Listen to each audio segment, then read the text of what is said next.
વચનામૃત ગઢડા પ્રથમ 55. સ્વામિનારાયણ રે સંવત 1876 મહાવદી એકાદશી ને દિવસ શ્રી મહારાજ શ્રી ગઢડા મધ્ય દાદા ખાચરના દરબારમાં પોતાના ઉતારાને વિશે ઉગમણે દ્વાર ઓરડાની ઓસરી ઉપર વિરાજમાન હતા અને સર્વ શ્વેત વસ્ત્ર ધારણ કર્યા હતા ને પોતાના મુખારવિંદની આગળ સંત તથા દેશ દેશના હરિભક્તની સભા ભરાઈને બેઠી હતી. પછી શ્રીજી મહારાજ બોલ્યા, જે પ્રશ્ન ઉત્તર કરો. પછી મુક્તાનંદ સ્વામીએ પૂછ્યું, જે જીવને ભજન સ્મરણનો તથા વર્તમાનનો એક દડાવ કેમ રહેતો નથી? પછી શ્રીજી મહારાજ બોલ્યા, જે એ તો અશુભ એવા જે દેશ કાળ ક્રિયા ને સંગ તેને યોગે કરીને રહેતો નથી. અને તે દડાવ પણ 3 પ્રકારનો છે: ઉત્તમ, મધ્યમ અને કનિષ્ઠ. તેમાં જો ઉત્તમ દ્રઢતા હોય અને દેશ કાળ ક્રિયા અને સંગ એ જો અતિ ભૂંડા થાય તો તે ઉત્તમ દ્રઢતાને પણ ટાળી નાખે. તો મધ્યમ અને કનિષ્ઠ દ્રઢતાની તો શી વાત કહેવી? અને દેશ કાળ ક્રિયા અને સંગ અતિ ભૂંડા થાય ને તેમાં પણ દ્રઢતા જેમ છે એમ ને એમ જો રહે તો એને પૂર્વનું ભારે બીજ બળ છે ને ભારે પુણ્ય છે. અને દેશ કાળ ક્રિયા અને સંગ અતિ પવિત્ર છે.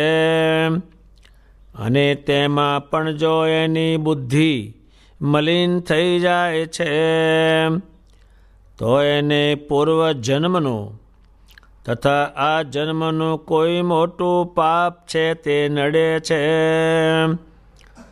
અથવા કોઈ મોટા ભગવાનના ભક્તનો દ્રોહ થઈ ગયો છે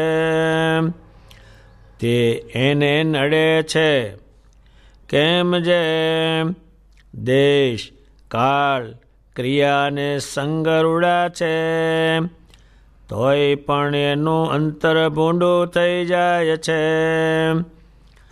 માટે હવે જો મોટા પુરુષની સેવામાં ખબરદાર થઈને રહે તો એના પાપ બળીને ભસ્મ થઈ જાય. અને જો અતિ પાપીનો સંગ થાય તો પાપનો વધારો થાય. અને કાંઈક સુકૃત હોય તે પણ નાશ પામે. અને મદિરા પાનની કરનારી જે પાત્રો તેના ગળામાં હાથ નાખીને બેસે અને પછી પરમેશ્વરનો વાંક કાઢે, જે મારું મન કેમ ઠેકાણે રાખ્યું નહીં, તેને તો મહામૂર્ખ જાણવો. સ્વામિનારાયણ ભગવાનને સભામાં મુક્તાનંદ સ્વામીએ પૂછ્યું, આ જીવને એક ભજન, બીજું સ્મરણ અને વર્તમાન એની દ્રઢતા કેમ રહેતી નથી? છૂટી કેમ જાય છે? જે ન છૂટવું જોઈએ શ્રેષ્ઠમાં શ્રેષ્ઠ જે છૂટી કેમ જાય છે? ત્યારે ભજન જે છે એ ભગવાન સ્વામિનારાયણને ભજવાના જે કંઈ સાધનો છે એ ભજન કહેવાય. એમના કીર્તનો છે, એમના શાસ્ત્રો છે, એમનું નામ સ્મરણ છે, એમને પદક્ષિણા છે, એ ભજવાના બધા સંસ્કારો રીત હોય છે. દરેક ઠેકાણે રક્ષણ કરનારું અને માણસની પ્રતિષ્ઠાને વધારનારું ભજન છે. બીજું સ્મરણ છે, ભગવાન સ્વામિનારાયણનું સ્મરણ, એમની લીલાનું સ્મરણ, એમનું પૂજન જ્યાં થયું એનું સ્મરણ, એમણે જે કહ્યું હોય એ સ્મરણ. એ કેમ છૂટી જાય છે? ન છૂટવું જોઈએ. અતિ કલ્યાણકારી, આત્માને શાંતિ આપનાર, મનને શાંતિ આપનાર, બુદ્ધિને શાંતિ આપનાર, દેહને તેજસ્વી બનાવનાર એ કેમ જતું રહેશે? અને બીજું છે વર્તમાન. 5 જે હલકા છે, પહેલા તો એ દારૂ, માટી, ચોરી, અવેરીને જુગાર અને દોરા ધાગા, એ 5 શરૂઆતના છે વર્તમાન. એને વર્તવાનું કે સ્વામિનારાયણ ભગવાનના સંપ્રદાયમાં મુખ્ય વસ્તુ છે આ. એમણે વર્તમાન લાવ્યા પૃથ્વી ઉપર. દુનિયામાં વર્તમાન વગરનું ભજન, જ્યારે અહીંયા વર્તમાન પાળીને કરવાનું. એ ભગવાન સ્વામિનારાયણે આ બ્રહ્માંડમાં ઉતાર્યો. બીજું, એનાથી જ્યારે આગળ જાય છે અને બધેથી આત્મા છૂટો પાડીને પરમેશ્વરમાં દ્રઢ થાય છે, એ બીજા 5 છે. એક છે નિષ્કામ, એટલે સ્ત્રીની ઈચ્છા જ નહીં.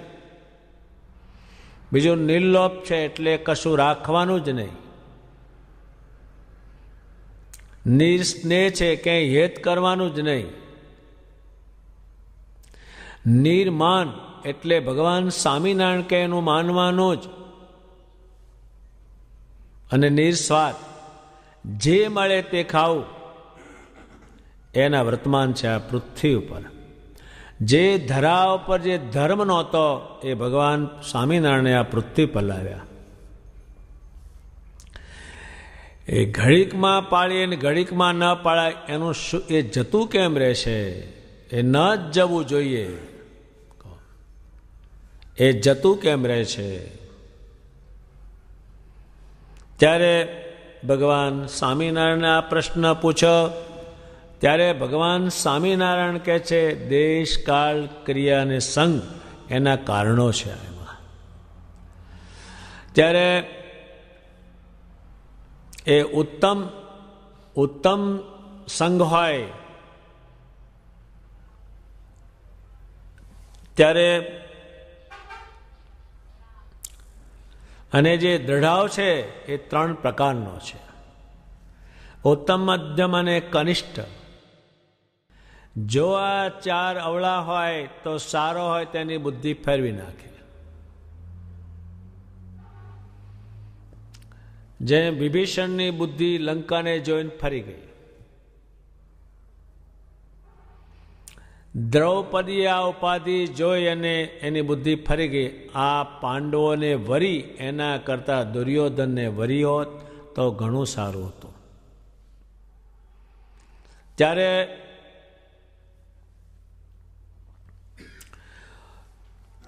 તો એ દ્રઢતા 3 પ્રકારની છે, ઉત્તમ, મધ્યમ અને કનિષ્ઠ. તો આ 3 અવળા 4 અવળા હોય તો ઉત્તમ દ્રઢતા હોય તેને ટાળી દે, તો મધ્યમ કનિષ્ઠનો તો દડોશો છે. અને દેશ, કાળ, ક્રિયા અને સંગ એ ભૂંડા થાય અને તો એમાં દડતા રહે, તો એને ભારે બીજ બળે, એટલે કોઈએ નાખેલું છે એનામાં કંઈક. ત્યારે શ્રી મહારાજના જે 500 પરમહંસો અને બીજા ઘણા પરમહંસો, એને એટલો દેશકાળ વિપરીત થયો કે જ્યાં હોય ત્યાં માર કરે, કંઠીઓ તોડી નાખે, મૂર્તિઓ ભાંગી નાખે, સિંહાસનો ભાંગી નાખે, બાંધી દે હાથે પગ અને મારે, પોટલા ઉપડાવે, કામ કરાવે. એટલો બધો દેશકાળ ખરાબ, પણ એ કંઈ પાછા ન પડ્યા. ત્યારે ભગવાન સ્વામિનારાયણે કહ્યું, હે પરમહંસો, તમે બહુ જ માર ખાધો, બહુ જ હેરાન થયા, માટે એમ કહે છે કે અમારી તિલકને અમારી કંઠીની પહેરો છો અને અમે જે મૂર્તિને માનીએ છીએ એને તમે માનો છો, એને કારણે તમે પૂજાઓ છો, માટે અમારું બધું તમે ત્યાગ કરો. ભગવાન સ્વામિનારાયણે કંઠી માળા એ બધું કઢાવ્યું. એમણે એ દેશકાળને જાણતા હતા. સંતો એટલા બધા બુદ્ધિશાળી કે આ વસ્તુ માને, નહીતર આ માને નહીં. સામાન જેવું હોય તો આ માને જ નહીં. પણ એને ખબર છે કે ભગવાન જે કંઈ કરતા હશે તે આપણા રૂડા માટે જ કરતા હશે, એવી એની ચોક્કસની બુદ્ધિ. આ જ ન માને વચન. ત્યારે કંઠી માળાઓ, તિલકો, જનોયો, મૂર્તિઓ એ બધું કાઢી નાખ્યું. અલક્ષ્યપણે રહ્યા, ક્યાંય લક્ષ્ય જ ન રાખ્યું, કશાયમાં નહીં. સ્વામિનારાયણ સ્વામિનારાયણ સ્વામિનારાયણ, કોઈ વૃત્તિ એની ક્યાંય જતી નહીં. એનું નામ છે સ્વામિનારાયણના 500 પરમહંસ. પણ દેશકાળ વિપરીત થયા તો પણ એ પાછા ન પડ્યા. એને આજ આખું બ્રહ્માંડ યાદ કરે છે. ભગવાન સ્વામિનારાયણે દેશકાળની રીત સમજાવી, સંતો પરમહંસો થયા. અને એમની દ્રઢતા જે છે એ નબળામાં ગઈ નહીં, જતી જ રહે. ગમે તેની જતી રહે ને. સામાન્ય માણસ તો એક છોકરું મરે, એક ડોબું મરે ત્યારે કે આ સ્વામિનારાયણમાં છત નથી એટલે આપણે સ્વામિનારાયણ પૂજો, એ તો હાવ સામાન્યમાં સામાન છે. એની કોઈ કિંમત નહીં ક્યાંય. સ્વામિનારાયણ સ્વામિનારાયણ કરો છો, ભજન કરો તો અમારી દુકાન ચાલતી નથી, તું જ હરખો ચાલતો નથી ને. આમ નાની નાની કારણો માટે છોડી દે તો હા અજ્ઞાની છે અને કંઈ ખ્યાલ નથી એને. ત્યારે દેશ કાળ ક્રિયા અને સંગ ભૂંડા થાય એમાં સારો રહે. એને પૂરનું ભારે પૂરું છે. દેશકાળ ક્રિયા અને સંગ સારા છે, એમાં ભૂંડો થઈ જાય છે. એનું શું કારણ છે? સારું છે ને ભૂંડો થઈ જાય છે. શરીરના વખતમાં કઈ માણસો ભગવાનનો સંગ હોવા છતાં, સાધુનો સંગ હોવા છતાં, સમયમાં ઓછો હોવા છતાં એ ઘણા ભૂંડા થઈ ગયેલા છે. એનું કારણ કયું છે? ત્યારે એણે શું કર્યું છે? એણે પૂર્વ જન્મનું, એટલે આ જન્મ આગળ અને કાં તો પૂર્વ જન્મનું મોટું પાપ છે, નડે છે. જેમ શ્રી કૃષ્ણજીએ અર્જુનને કહ્યું કે અર્જુન, તું દૈવી યોગ લઈને જન્મેલો છો અને પેલો આસુરી યોગ લઈને જન્મેલો છે, એટલે તારે એને મેળ નહીં બેસે. ત્યારે એ પાપ છે નડે છે.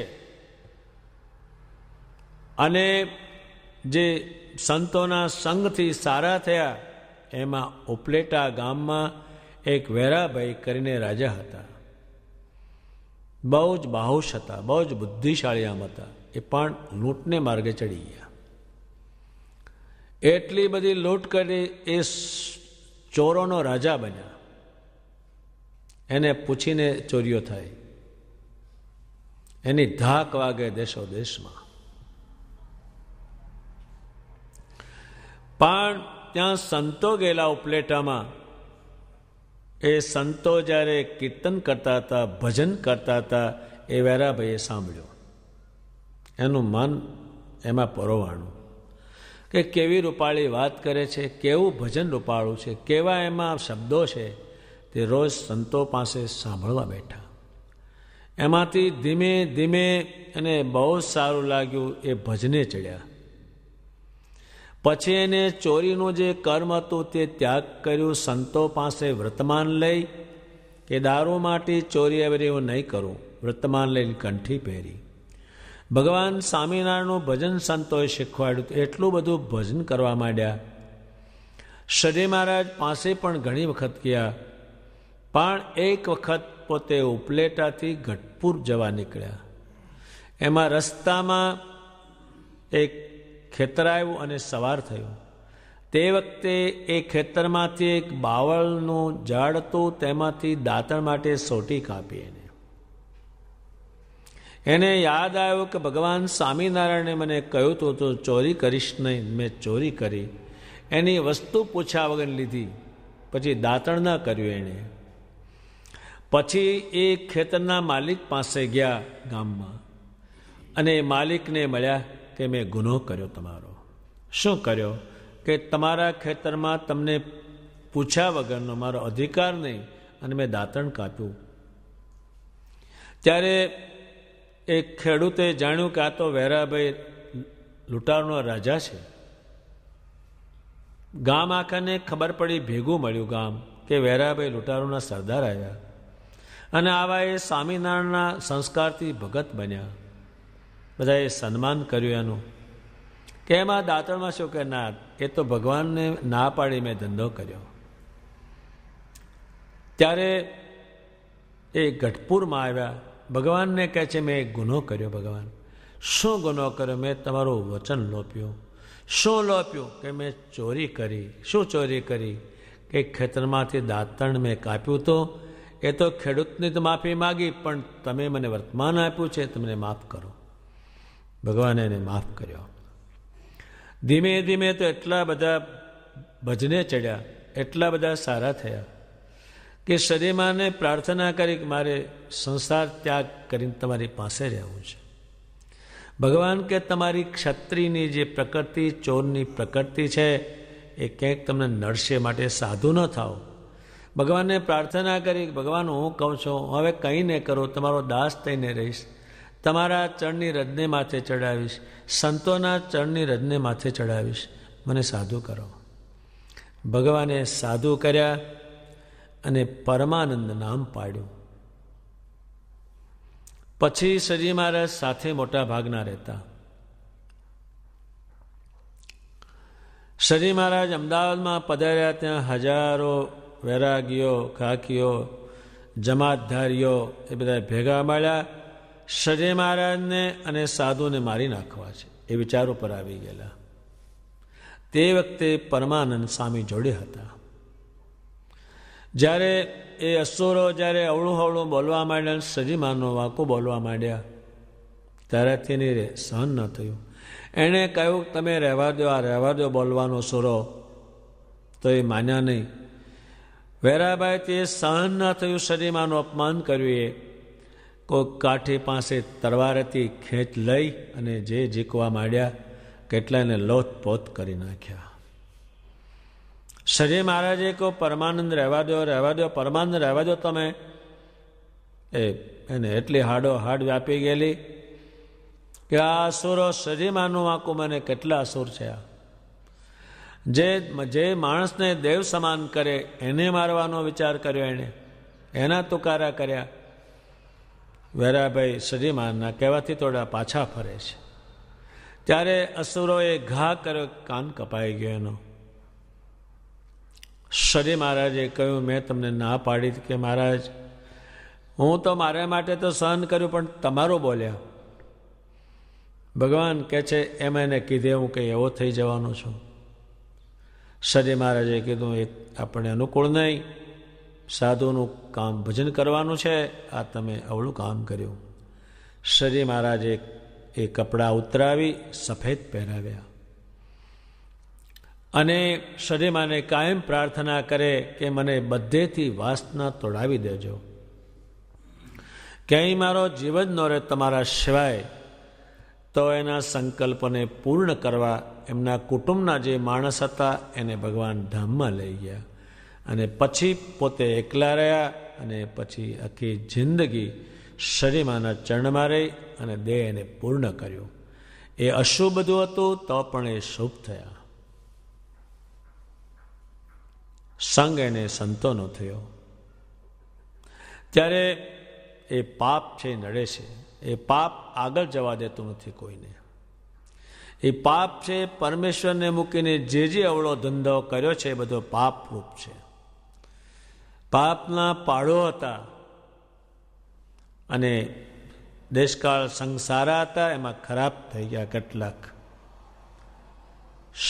શાથી થયા? કે ભગવાનના ભક્તના દ્રોહથી. ભગવાન આ બ્રહ્માંડ ઉપર જે પધારે છે એ પોતાના ભક્ત માટે અને ભક્ત થાય તે માટે પધારે છે. એનું રક્ષણ કરવું એ એમનું જ કામ છે. એને કોઈ કંઈ કરે તો એ સહન નથી કરી શકતા. તમે કોઈ પણ હરિભગતનું સહેજ અનાદર કરો, અપમાન કરો, પછી તમે માળા ફેરવજો, એ ફરી શકે જ નહીં, એ અવળું તમને દેખાશે. ગમે એટલું તમે કરો પણ તમને એ પરમેશ્વરના સ્વરૂપમાં જાવ જ નહીં. અને કોઈ પણ હારા ભગવાનના ઉત્તમમાં ઉત્તમ આશ્રિત હોય એનું તમે પૂજન કરો ને પગે લાગો ને પછી માળા ફેરવજો કે તરત જ સજી માળા આવશે. વડોદરામાં ગોપાળાનંદ સ્વામી બિરાજતા હતા. ત્યાં નાથ ભગત મોટામાં મોટા ભગવાનના ભગત થઈ ગયા. સજી મહારાજના સંબંધને કારણે, ઉપાસનાને કારણે જેલમાં પણ પુરાયેલા છે. ગોપાળાનંદ સ્વામી ત્યાં બિરાજતા હતા, નાથ ભગત ત્યાં હતા. નાથ ભગતને કંઈ પૈસાની જરૂર હશે ને નારૂપંથ નાના કારભારીને નારૂપંથે આજ્ઞા કરી સારી ભેંસ લાવો. નાથ ભગતે ભેંસ આપી, પણ કારભારીએ પૈસા નાથ ભગતને ના આપ્યા. નાથ ભગતને પૈસાની જરૂર હતી. ગોપાળાનંદ સ્વામી એને ત્યાં જ રહેતા હતા. ત્યારે નાથ ભગત સભામાં હતા અને નારૂપંથ દિવાન એ દર્શન કરવા આવ્યા. તે વખતે નાથ ભગતે કહ્યું કે નારૂપંથ દિવાન સાહેબ, ક્યાં મારી ભેંસ જે છે એ તમારા કારભારી લઈ ગયા છે, પણ પૈસા મને આપ્યા નથી. તો તમે મારા પૈસાનો બંદોબસ્ત કરો તો મારે આ સત્સંગમાં થોડા કામ લાગે. એ રાજા દિવાનને એમ થયું કે મારી પાસે આ સભામાં પૈસા માગે અને એનાથી મગાય હું કોણ છું એને ખ્યાલ નથી. ત્યારે નારૂપંથને આ ભગત કેવા છે એનો ખ્યાલ ન મળે. એ નારૂપંથે પગમાંથી જોડો કાઢ્યો અને નાથ ભગતને મારવાનો માટે ઉપાડ્યો. ગોપાળાનંદ સામે હાકારો કર્યો કે લા રહેવા દે, આ શું તું કરસ? એ અપરાધ થયો. ભગવાન સ્વામિનારાયણ જેના શરીર મારે છે એને મારવાનો વિચાર કર્યો. એ અપમાને કરીને એની બુદ્ધિ ભ્રષ્ટ થવા માંડી. અંદર ગોપાળાનંદ સ્વામી હતા, કાયમ કથા સાંભળતા હતા, પણ જો એને આ પાપ કર્યો મોટા મોટું. એ પછી એની બુદ્ધિ ભ્રષ્ટ થઈ ગઈ. સયાજીરાવ મહારાજાને મારવાનો એને વિચાર કર્યો, એની રાણીઓએ વિચાર કર્યો, બીજા માણસે એમાં આ ભળ્યા. અને પછી એ રાજાને ખબર પડી કે આ પ્રમાણે મને એનો કાગળ હાથમાં આવ્યો. સયાજીરાવ મહારાજાએ હુકમ કર્યો કે આ નારૂપંથને હાથીએ બાંધી અને બજાર વચ્ચે ઢસડો. જો અપરાધ થઈ ગયો. એના કુટુંબને ખબર પડી એટલે નારૂપંથનું કુટુંબ ગોપાળાનંદ સ્વામી પાસે આવ્યું કે સ્વામી, મારી આ દશા થઈ, મારા પિતાની આ દશા થઈ, તમે ગમે તેમ કરીને એને તમે સમજાવો રાજાને.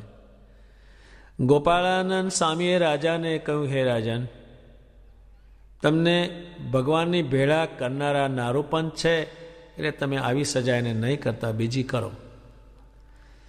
સયાજીરાવ મહારાજાએ નારૂપંથને દેશ પાર કર્યો, કોઈ વસ્તુ લેવા ન દીધી. અને બીજી જે રાણીઓ હતી ને બીજા જે ભળેલા રાણીઓને જે મારી નાખવાનો જે ઠરાવ, એ રાણીઓને દિવાલમાં લીલી ચણી દીધી એમને જ. અને જે બીજા હતા એને લીલા કાંટા મંગાવી અને એમાં બેસાડીને સળગાવ્યા. પણ એ નારૂપંથ નાનાને દુઃખ થવાનું જે કારણ છે એ ભગવાન જેના શરીર મારે છે, બધા યોગ જેના શરીર મારે છે, એ નાથ ભગતનું અપમાન કર્યું, એને કારણે દશા ભૂંડી આવી. એટલે આમાં ત્રણ વસ્તુ સમજાવી સજી મહારાજે. ઉત્તમ હોય, ઉત્તમ દેશકાળ હોય તેને પણ ભૂલાવી દે, ભજન સ્મરણ ભૂલાવી દે. તો સામાનની તો વાત જ ક્યાં છે આમાં. સજી મહારાજનું જ્યારે આ પ્રમાણે થવા માંડ્યું, મારવા માંડ્યા, તો બહુ ભગત વછોટવા માંડ્યા. વછોટી જાય, સામાન તો આમાં ઝીલી શકે નહીં ટક્કરા. ત્યારે હવે મારામારી થાય, એમાં ભગત ટકે. ત્યારે ઉત્તમ હોય એને પણ તાળી દે તો મધ્યમની સી વાત. અને બધું કનિષ્ઠ હોય, દેશકાળ ક્રિયા સંગ કનિષ્ઠ હોય, એમાં જો ભગવાનનો ભગત રે, ભજન રે, સ્મરણ રે અને ચિંતન રે તો એને ભારે પુણ્ય છે કંઈ. અને બીજ બળે એને પડ્યું છે અંદર છે. શ્રીજી મહારાજના વખતમાં આવા પ્રસંગો અસંખ્ય ઊભા થયેલા, પણ નંદ સંતોએ બહુ લખ્યા નહીં આને. એટલા પ્રસંગ ઊભા થયા છે.